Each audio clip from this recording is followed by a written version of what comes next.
पुणे शहरातील काशीवाडी भागात एका 40शीतील अविवाहित मुलीने आपल्या 70 वर्षीय वडिलांची चाकूने भोसकून हत्या केल्याची थरारक घटना उघडकीस आली आहे.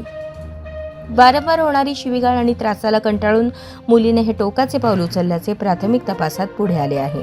या प्रकरणी खडक पोलिसांनी तात्काळ कारवाई करत आरोपी मुलीला अटक केली.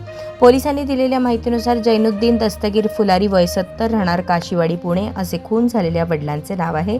तर दिलशाद जैनुद्दीन फुलारी वय 40 असे अटक करण्यात आलेल्या आरोपित मुलीचे नाव आहे. दारूचे व्यसन आणि रोजचा वाद हत्येचं कारण ठरल्याचं बोललं जात आहे.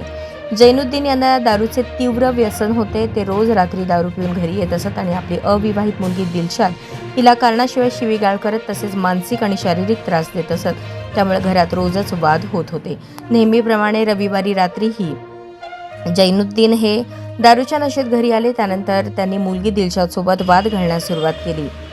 तिला अर्वाच्य भाषेत शिवीगाळ करू लागले. रोजच्या या त्रासाला कंटाळलेल्या दिलशादचा संयम सुटला आणि रागाच्या भरात तिने घरात असलेला कांदा कापायचा धारदार चाकू उचलला आणि काही समजण्याच्या आतच तिने वडिलांच्या छातीवर जोरदार वार केले.